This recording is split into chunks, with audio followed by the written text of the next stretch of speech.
couple of new things that have been announced recently. Some confirmed, some are still kind of in the leak atmosphere, but PUBG did this official Twitter post today, so this is 100% confirmed. Of course, arcade mode is coming back on July 24th for PC, July 31st for console, and this is going to be Fantasy Royale.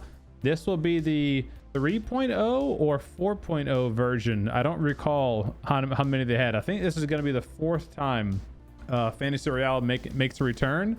And for those who don't know, that outfit that I wear, that muscle suit, came from the Fantasy Royale mode. So that's one of my favorite modes, and hopefully that comes back to stay for a bit. It's a good time. If you don't know what the gameplay looks like, I'll link one of my other videos down below. You can go see my gameplay from the many other games and seasons from it. Then we have Clan Month, August 7th and August 14th. So that's PC and console, one week behind. Surprise, motherfucker. And this one is going to be, so the Clan Month, we don't know what is going to be entailed in that month, but if we look at the previous events that they did like the clan challenges, where if you got like X amount of wins in a certain amount of time with your clan, you got certain rewards. So maybe they're trying to hype up the clan system with that and adding some new in-game challenges and rewards, which would be really, really cool. So looking forward to see more details on that. That's going to be in August. The big thing that everyone has been really waiting for is the Lamborghini Collaboration. This is going to be July 10th for PC and July 18th for console. So yes, that means this week, Wednesday, is July 10th.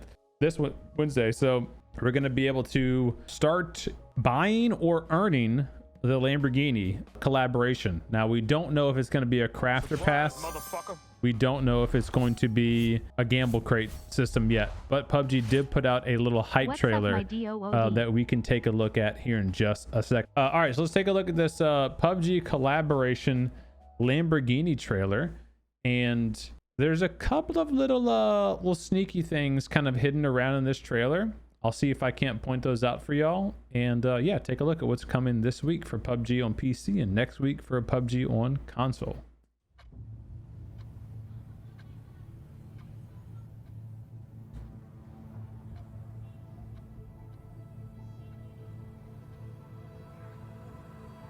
It'd be really cool if you could actually, if they turn this into a map, like if you're like a miniature toy soldier version. You know that game right now is the toy soldier game. Imagine if this is one of the maps there. All PUBG stuff. It'd be cool. By the way, that's a new car. Maybe an upcoming collaboration. Lamborghini Countach.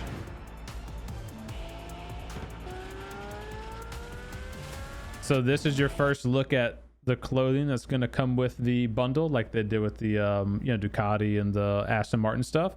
So you're able to get a helmet, a jacket, some gloves.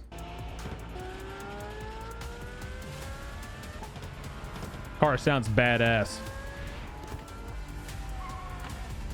Watch those potholes, man. I'll crack them rims.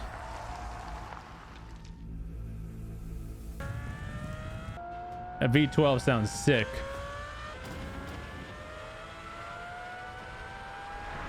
Here comes the V8. And that's the twin turbo V8 Lamborghini Urus. Vroom.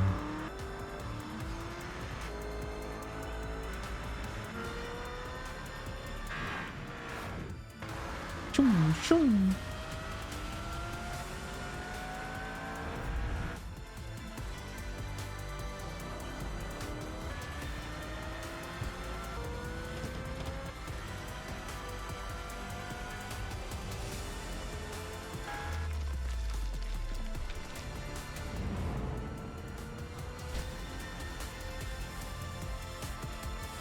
Badass trailer. That's a badass trailer.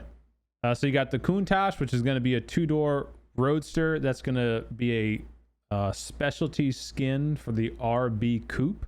That'll take the place of the RB Coupe like all the other ones have. And the Urus is going to be the UAZ replacement, like the other, Aston Martin DBX and all that kind of stuff. So this will be a four-door. This will be a two-seater, two-door. Kind combo thingamajig. So what is not clear is what kind of customizations are going to be available for them, because assuming it's going to be like the Ducati Pass or the Ducati Collaboration, you can get the base versions, and then there'll be some upgraded versions with different colors, maybe different color wheels. You see how this has like Time Attack colored wheels are black with a red stripe around them. Those are called Time Attack wheels. So maybe there's some special kind of upgrades you can get, maybe brake caliper color, that kind of stuff. What we all hope for, though, is that this goes into a crafter pass and not a gamble pass or a gamble crate system. We just don't know the answer to that question. All we can do is kind of hope at this point. Now, a couple of other things. Oh, if I just go back just a little bit here. There's a lot of like PUBG, just shenanigans and memorabilia in here. But if you go to, I think it's about 10 seconds in. So that's the Lamborghini there, old UAZ. AC-130, or that's I guess the parachute plane. I say AC-130. This vehicle right here, you see this one? So this is the BRDM. It looks like this looks like the Dacia. This right here is actually a Crown Victoria, like a 98 to 2000s year Crown Victoria. I think this is like, this might be a placeholder model for some of the blown up vehicles that you see strewn throughout the map. I'm not sure, but this is what it kind of looks like. This is obviously the Countach. And this right here looks a lot like the Frog Eyes Porsche 911 Carrera, or maybe like a Boxster from the 996 generation. So if we go 996 Carrera, it looks a lot like this. This is a turbo model, so that'll have a little more fancy front end components and whatnot, but kind of like this one. Can I get you see that? It looks a lot like that. And if we go to this next image, and you can see it's obviously blurry a little bit, but it's the same roof line, has the same headlamp, different bumper with the fog lights, which is why it makes me think maybe it's a Boxster instead of the actual 911 Carrera, but the body definitely looks like a Carrera. So anyway, I don't know if that's just a random little thing they threw in the trailer and not really thinking about it, or if that's like a teaser, like, hey, this is maybe an upcoming Porsche collaboration, after the Lamborghini collaboration, which would be really cool, because I think the McLaren stuff is cool, the Aston Martin stuff is cool. So it would make sense that they did Lamborghini, and then now Porsche would be one of the next big ones. And maybe they get to Ferrari, but in my experience and just the video game stuff, especially car games, Ferrari is always like one of the companies that is never willing to work with people for certain collaborations. They're very like picky on what they do and what they allow for their vehicles, because they don't want their vehicles to be portrayed in like a losing manner. So like if their car isn't going to be the fastest one, they don't want to put it in there. There's a little image of how the interior will look for the Urus, which is really cool. And I mean, the Countach and all that looks honestly really badass. That's an LP 900. Is that it? LP 900? I mean, it looks very, very similar to what the actual vehicle looks, in real life. Interior. The new one, not the old one. This one. Top Gear. That's crazy interior. I wonder if you can upgrade your interior. That'd be actually really cool. If you could choose your interior combinations. Now look, PUBG. This vehicle has a front end trunk. Please let us have trunk space when it comes to the PUBG. That's so sick, dude. What a great looking car too, huh? Golly, what a great looking car. So yeah, so that's the Lamborghini collaboration and the arcade mode and the clan thing. The other thing that I mentioned earlier in the video that was kind of like still in the leaked territory was the tactical gear return. If you missed one of my previous videos, PUBG officially announced that they're going to be attending Gamescom in August. So like, I think it's the end of August. It'll be after this clan announcement. And it's going to tease here, Gamescom is going to tease a new PUBG update, a new content update for PUBG. So Crafton is going to be showing off 3 games, and PUBG is one of them. And we don't know what exactly is coming, but I think it could be a big announcement for the return of their tactical gear and what kind of changes they've made to the system.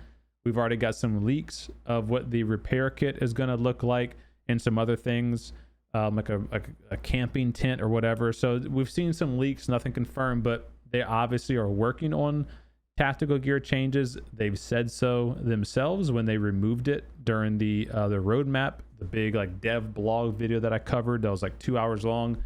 The lead director, or not lead director, is the lead director, not the creative director, said they removed tactical gear for now while they look at, you know, balancing in and changes some things to re-implement it. So I think it could be tactical gear announcement, or I'd be really hopeful to see some news about Unreal Engine 5 at the August Gamescom event. So we'll see. I'll keep you guys posted and updated, of course. And yeah, so that's the news that you need to know for now. Are you happy tactical gear is coming back? Look, I think overall my answer to that question is no. I think tactical gear offers a fun gameplay alternative for PUBG. I think it can be fun, and some of it was fun, but I think for the core experience, it doesn't fit well with PUBG. Can they make it work? Maybe, but to me, it has to be so watered down and almost like an afterthought of a utility item that it doesn't affect the core experience. And so I don't know how they do that without making it a waste, you know? Oh, you wish tactical gear returned, but only for one map. I couldn't disagree more. I think the worst thing that PUBG has ever done, well, that might be a big statement. One of the worst things PUBG has ever done has started the implementation of different features for different maps. I think that's a terrible idea. It breaks all cohesiveness with the video game. It makes it extremely difficult for new players to learn what the game is like. And it makes it, you know, silly for me as a veteran, and especially someone who makes, you know, content and guides around the game, to have to try to explain that to players, even players who aren't necessarily new. They just don't play that often. They come back once a month, they come check it out, and like, what the hell? When did they add all this? And it's like, oh, well, they did this for Rondo, but it's just tested for Rondo. So when you go to Destin, you can't, you know, it's like, that stuff is so silly. Like they need to, if they want to be able to test stuff, have a test mode, which used to be the test server. Hello, but they said not enough players use it. Okay, so then you have a arcade mode, test mode. Once a month, you put whatever new features you want to try in this arcade test mode and leave it there for a month. Let players who want to test it out. And then if you get good feedback and you want to incorporate it to the main game, and then continue on. But having like, oh, this map is this and this map, it's just, it does not work. It's not a good idea. Well, the devs, honestly, they have done a really good job with that in the past. Like in the past year and a half or so, they've maybe more than that. They've done a really good job of actually going out of their way to explain why they do certain things. The rub is just that a lot of the times, a lot of us don't agree with their reasoning as to why they do the things they do. Like, I appreciate that they're willing to explain, hey, this is how we came to this conclusion. This is the data we looked at. This is what we are looking at long term for the game. I can appreciate that. And, you know, at the end of the day, you gotta trust in the vision of the game too, to see it long term. But like, I don't know, if you're asking just me personally, no, I wouldn't do half the things that they're doing in the way that they're doing them.